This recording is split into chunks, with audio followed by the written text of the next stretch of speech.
A warm welcome from me, David Hardman-Price, to your democracy, as we travel together on this orbiting planet, the only planet in the known universe which has any form of life. The Earth not only has life, but in human beings we have life with a form of consciousness of our own existence.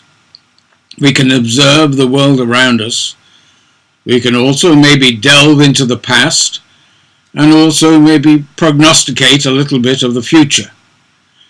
So, with all this intelligence, why is the record of man on Earth so dismal? Why has the record of the Earth been filled with war? War has killed millions of people. It has bloodied and battered the Earth. It has destroyed civilizations. It has broken down cultures and burnt libraries. So why, if man is so intelligent, has there been so much war? Some people have even gone as far as to ask, is there intelligent life on the Earth?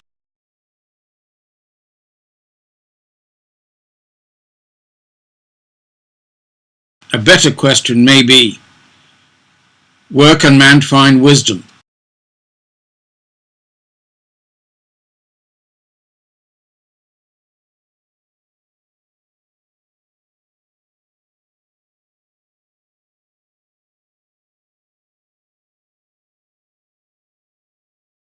Up to World War II, Europe never had a generation of 40 or 50 years which didn't know war. And usually it was even a period far less than that. 20, 10 years, maybe every few years, various tribes and nations were at war with each other. Thousands of years and hundreds of generations have not known anything but war in their existence. And I will tell you something which may astound a lot of people. We are now living in the longest period of peace in all of European history.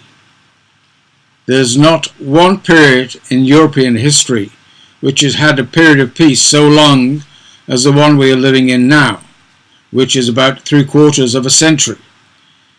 So the first question we should ask is, how have we got this peace? The peace is quite remarkable and might even be called miraculous when you consider that for 2,000 or 3,000 years nothing like it has ever occurred. Why has it so affected the entire globe and world politics? So the big question for Europe and for all humankind is, how did Europe gain this miraculous peace?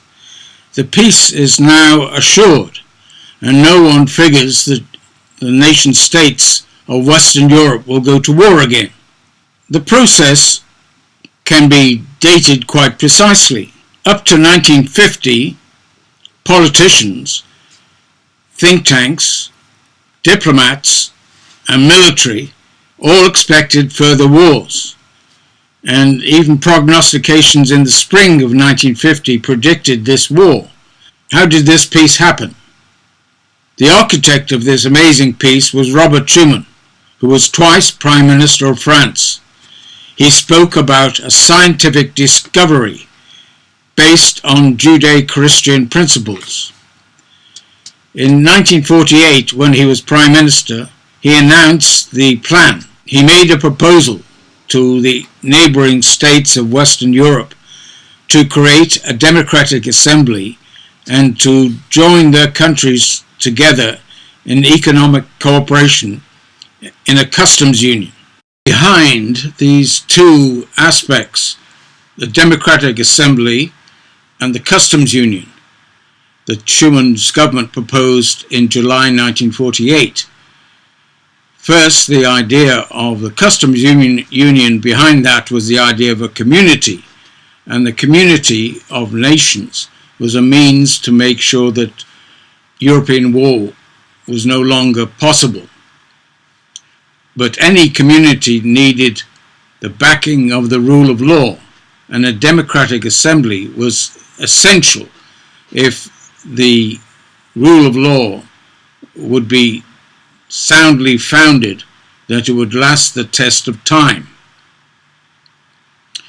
So when 12 nations assembled in Strasbourg in 1949, they were given the task of defining exactly what democracy meant. Democracy meant to a lot of states that individuals had human rights. There were certain freedoms which were fundamental. This is the same conclusion that the Americans had come to when the Founding Fathers laid the foundations for the United States of America.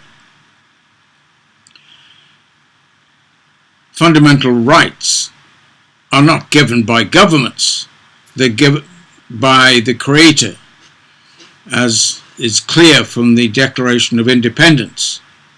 No government can give rights. The Declaration of Independence says, "We hold these truths to be self-evident, that all men are created equal, and they are endowed by their Creator with certain unalienable rights, that among these are life, liberty, and the pursuit of happiness."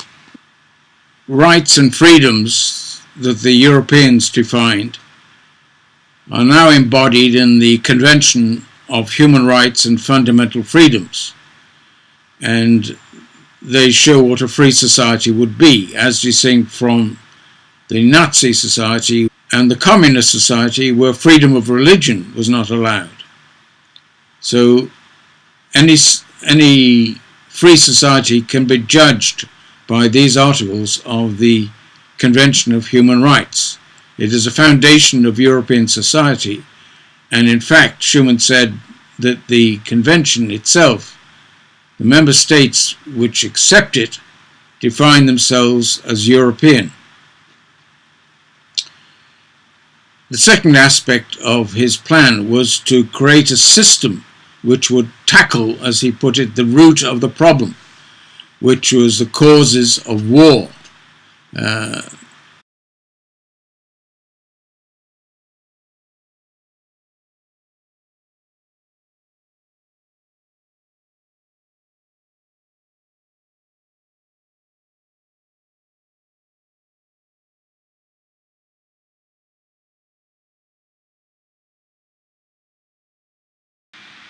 In later years, in the 1950s, 3 communities were built.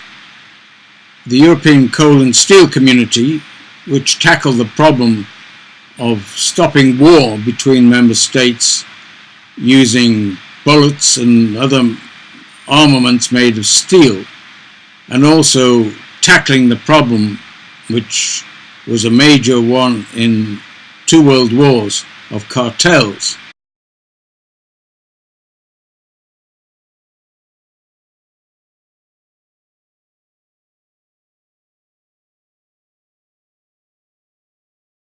The second community was the Euratom Treaty, which created a system to stop nuclear war, which was obviously a major problem after the Second World War.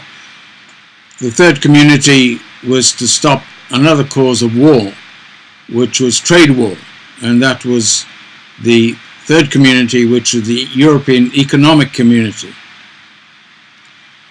All these evolved out of the plan that Schuman put forward in 1948, and he made this clear when he explained exactly what he was going to do and what he was proposing to the European peoples in the coming months. Schuman gave a great speech in Strasbourg just before the Council of Europe met, and this speech was circulated to all members who later came to the Assembly and also to the Committee of Ministers, meeting there in August of 1949. He made clear what was behind this plan. He said, "We are now starting a scientific experiment for perpetual peace. And a few months later, he announced, with the approval of the French government, a proposal for an economic community which would help unify Europe and outlaw war amongst the member states.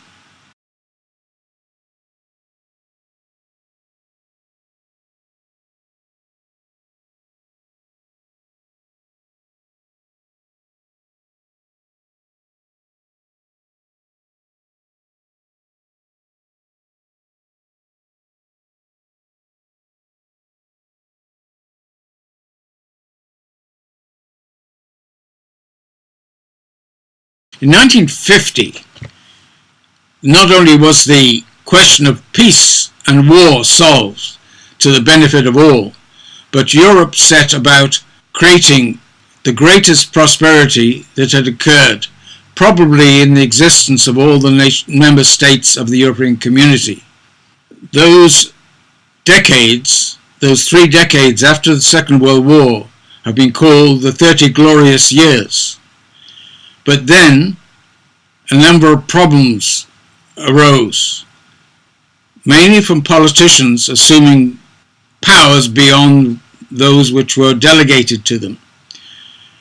And Brexit was the result. The following interview with Arthur Huxham will explore the reasons for Brexit and describe how the problems can be resolved.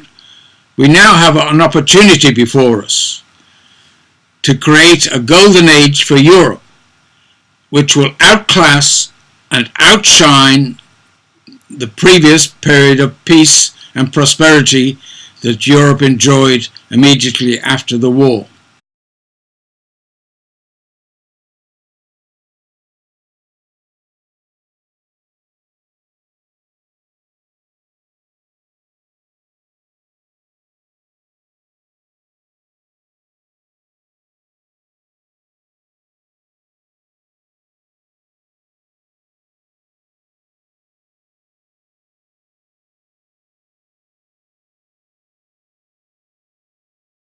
My first question is, what was Robert Schumann's vision for creating the European project after the Second World War? What was he trying to establish? Well, I would say your question is not entirely correct, because he started the project when he was even younger than you. He was 17 or 18, and he had an idea about creating a community to have peace in Europe. So that goes back to just after 1900, that sort of period when he was graduating from high school. So the idea was a community, and the community had certain values and certain attributes which could create a peace-enhancing system. So that was, peace is the main idea behind all of Schumann's work.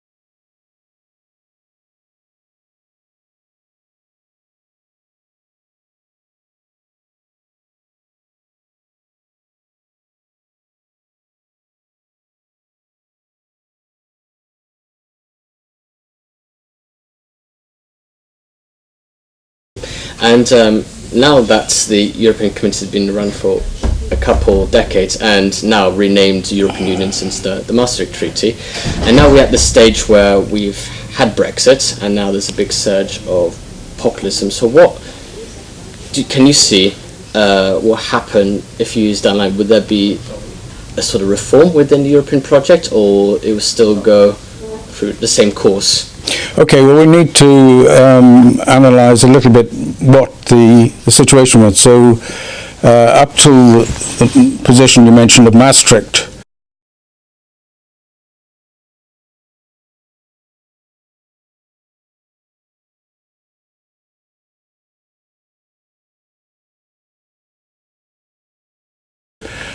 There were three communities, so the system was entirely different.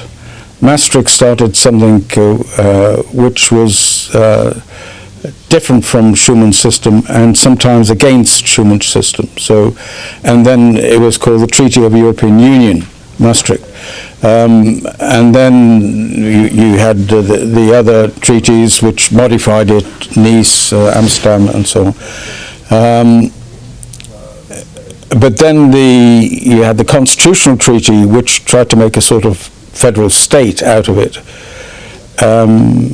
And I spoke to people who were very keen on the Constitutional Treaty, but they called it the Constitution because a lot of them came from the Federalist community, and their idea was a federation. So they didn't seem to have the understanding what the difference between a community was and a federation, so it started off on a bad track, and then it got even worse because it was obvious you can't create a federation overnight, and it's actually called the Constitutional Treaty, and Giscard d'Estaing, who was responsible for it, insisted many times, I heard him say it myself in Parliament, it's a constitutional with an AL at the end. It's an adjective, it's a treaty like any other treaty, but it modifies the existing system. So one needs to go into that major landmark, which is the Maastricht Treaty, to understand what's going on before we understand why Brexit happened, because Brexit is a reaction to some of the aspects of the later system which are completely wrong.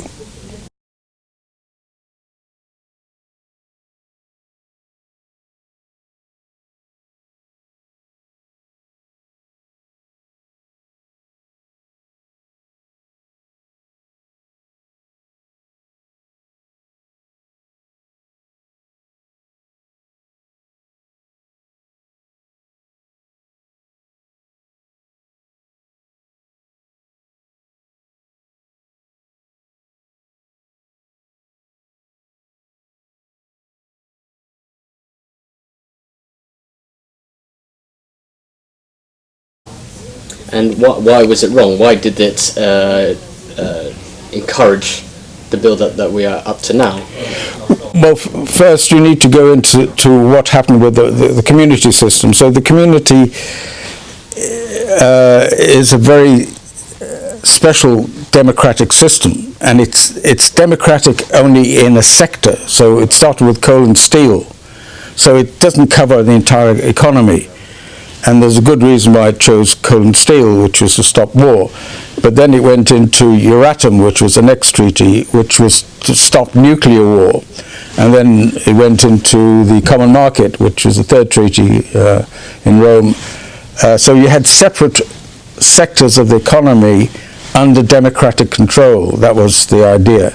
And it wasn't an overall picture.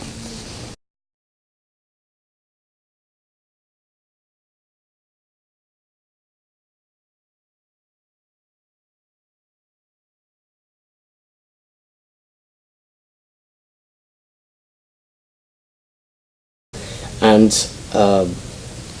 in terms of definition, because a lot of people get confused with what is European democracy and direct democracy. So could you help me with the definition? What is the distinction between both? If you read Schuman, one of his colleagues put some of his speeches together in a book called For Europe, Pour l'Europe.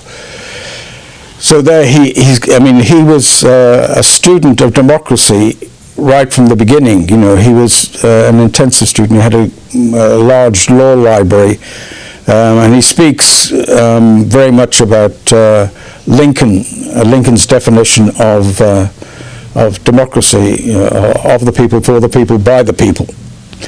But he goes even further than that, and he says you've got to actually define what the goal of each aspect of democracy is. So the people have to define where they want to go first, the means they want to use to attain those goals, and they have to be sure that the result is at the service of the people. So it's a much more refined definition of democracy than even Lincoln, the American constitutional system.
Schuman was prime minister twice in France, but after that, de Gaulle took over. He seized power, basically, and changed the whole republic. And his aim was to destroy the community system. So there was massive destruction took place in the from late 57, 58 onwards for a decade, and we're still going through some of that.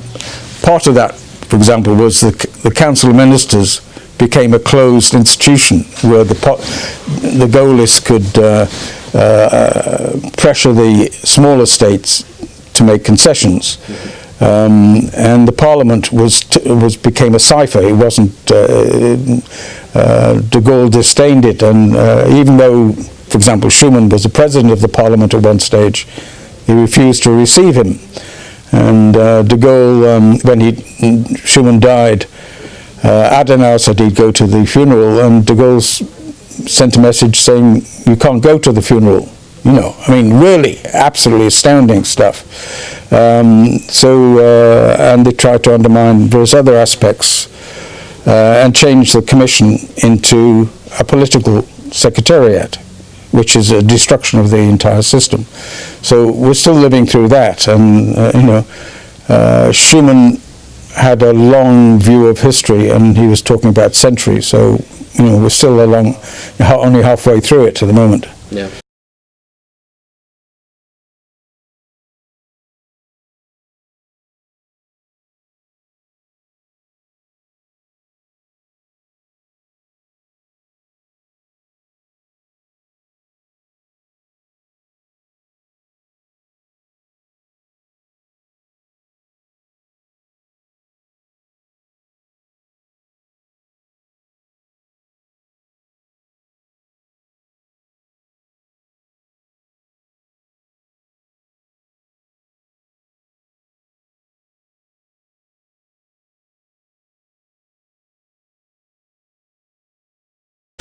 We're on the period of the longest peace in Europe for a very long time. Exactly, and I looked when I started my website, Schuman.info. I have an encyclopedia of history, which is year by year, and I went through time from the Roman period or the pre-Roman period all the way up to modern day, and there's not a period where there's more than sort of 50 years of peace in Europe until you get to post-war period, and you've got 70 odd years of history. It's the longest period of history in more than 2,000 years.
So what's happening now? Could that undermine this period of peace, or do you think it won't?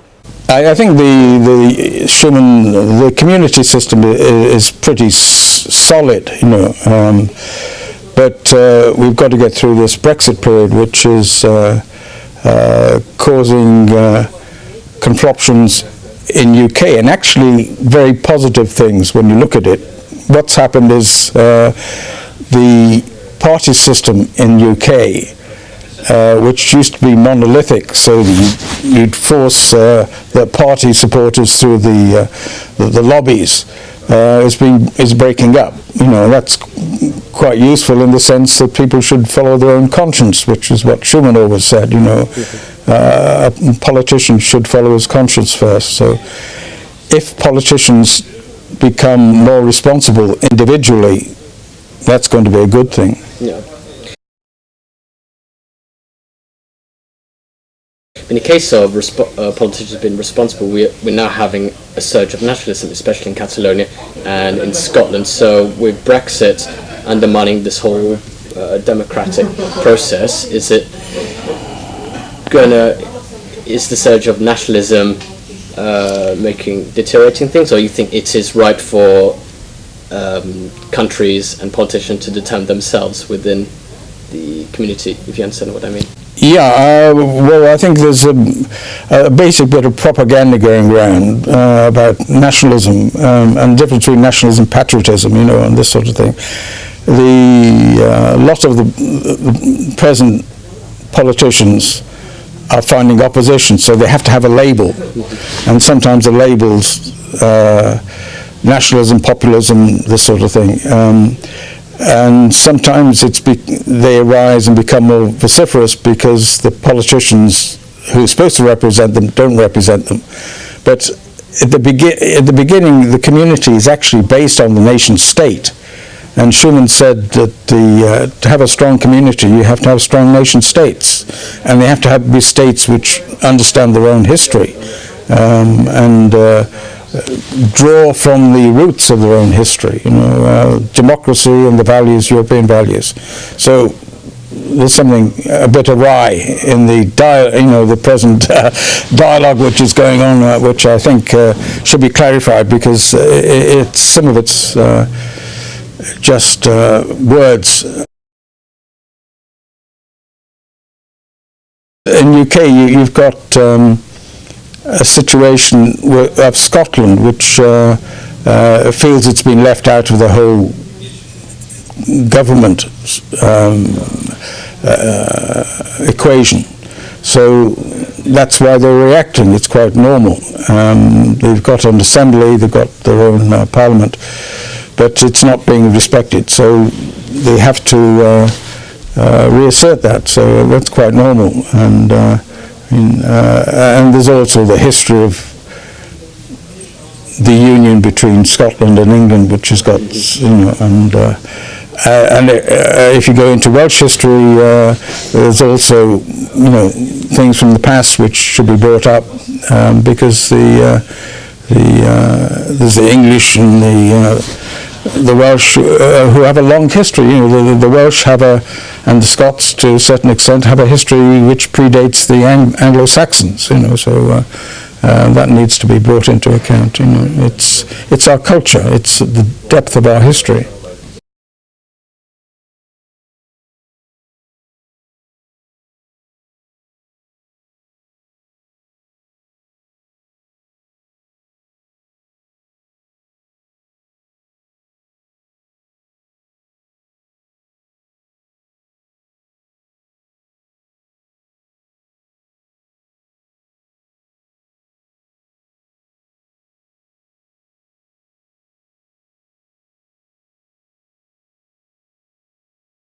And one question related to the relationship between the European Union and the UK. Once this whole mess somehow sorts itself out, regardless whether it's going to be a crashing out or probably a deal, do you think the UK will still remain close ties with the European Union due to how it has evolved and how significant it's become globally? Well, I take issue with your question to start off with, because I wrote this book, Brexit and Britain's Vision for Europe, which I wrote, some of it I wrote before the referendum took place, and I published it in September of 2016, and it predicts that Britain wouldn't leave the European Community system. It may leave the European Union system, which is somewhat illegitimate.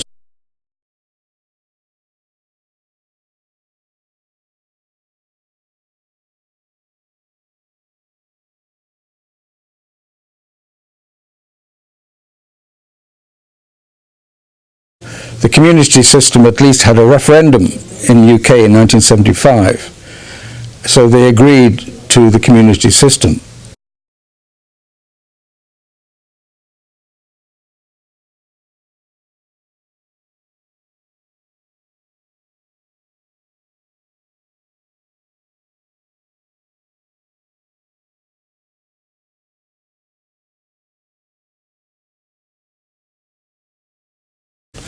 Whereas the referendums were promised. If you go back to Maastricht, there was promise of referendum, maybe just on the monetary side, but obviously implicitly people were asking, if you change the system, we need a referendum. This is a constitutional process. It's the people. You've got to have legitimacy. That's really the problem. It's the lack of legitimacy which is the Brexit problem, and it won't be resolved until you resolve that, or at least you have the legitimacy of the people.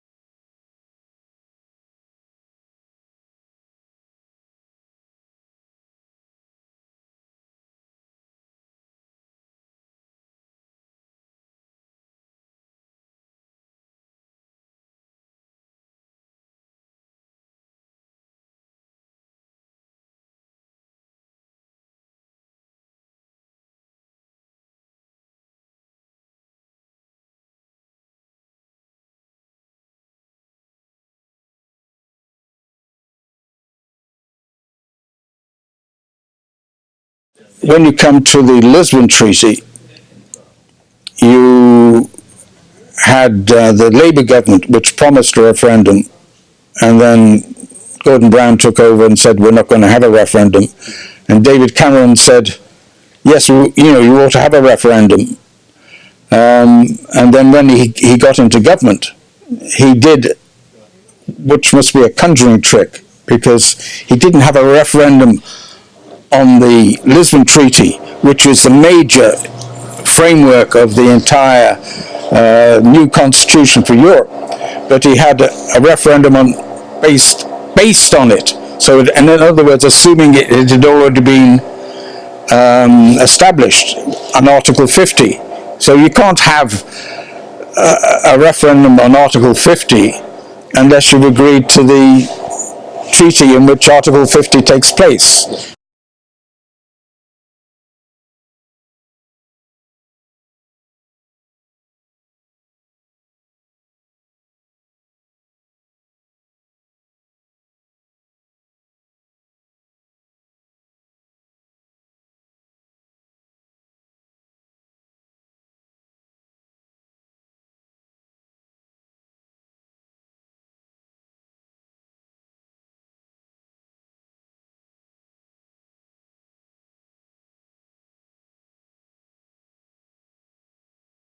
You can't make a claim on an insurance contract unless you sign the contract. So the people have to sign the treaty, basically, in a referendum, and they haven't done that. So that's really the crux of the Brexit problem, legitimacy.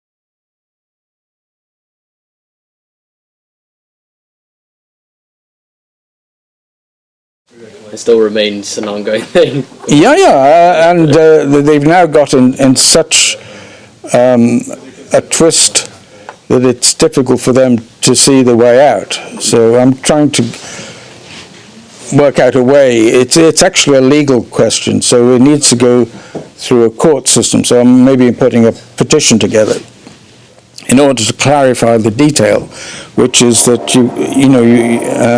the British people have a right to have a constitution which they've agreed to. That's basically it. It's not a political question. It's actually fundamental to every democracy that everybody has a right to know how they're governed.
I see. And let's say, if the government do choose to revoke Article 15, choose to remain, could that still undermine British democracy as such? Because if you're going against the vote of the British people, of the over 17 million who did vote to leave, but you're still protecting the national interest, does that jeopardise the legitimacy of it? Well, I'm not going to predict exactly what will happen, because Mrs May is quite clear that she doesn't want to revoke Article 50, so how that will happen is still a big question mark. However, there are different parties involved. There's Whitehall, there's the Westminster British parliamentary system, and then you see the EU 27. But there's also the courts, and we saw what happened with the Miller case, Henry VIII. The courts have a voice in these things as well. So I'm more inclined to think the courts will come in at some extent, to some stage, and help get the politicians out of the mud that they're already, neck deep in at the moment.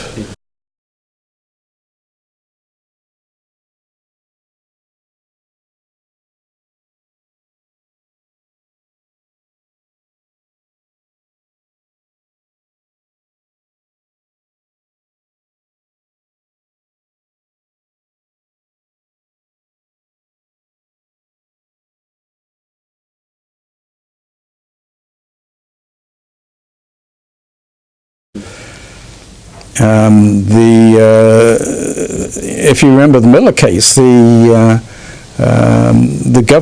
British government were just going to ignore Parliament and go ahead without any consultation, which was quite remarkable. Even especially in the British system, normally everything has to go through Parliament.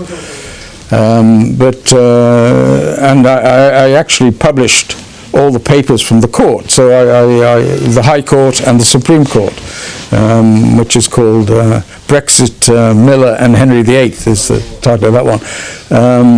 And so you have the arguments of the government saying we don't need to consult the Parliament, and we certainly don't need to consult the people anymore. It's quite unusual in the British circumstance. It was sort of thing that happened in Gaullist France, which I travelled in a few times. Historically, Britain has been very divided on the European Union. There are, historic, throughout history, it's been a divide and rule sort of philosophy. Britain, they want to break up the continent as much as anything. So, and so we've got, you know, this historical bit in people's DNA as well. There are a lot of people sort of against being part of the European Union, and you know, as I'm pro, but I can understand that, and so I'm, you know, given that sort of historical context, again, if you agree with it,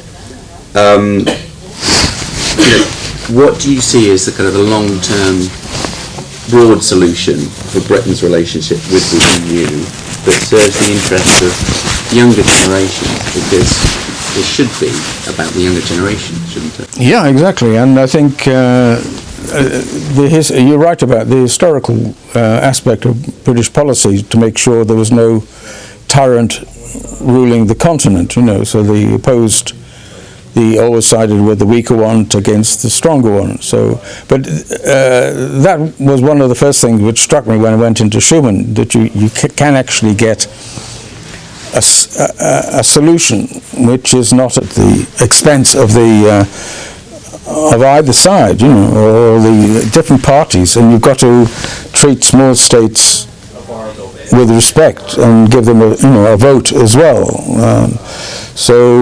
But what you're saying is correct as well, because the young people don't have the same prejudices, and they've travelled across Europe more than the older generation did, and understand the value of different cultures, and they don't see this zero-sum game of fighting breaking up the continent in the same way. Some politicians obviously will do, but as soon as you open up the Council of Ministers, then you've got a problem, because if you see, we'll take it back to the Gaullist period, where you see the Gaullist minister lambasting, as he did, the Dutch, the Belgians and the Luxembourgers as little children. That would cause such an enormous reaction on the television screens, you know. If that ever happened, you know, it would be ruled out of court. So opening up the Council of Ministers would be a tremendous way to stop this concept of divide and conquer.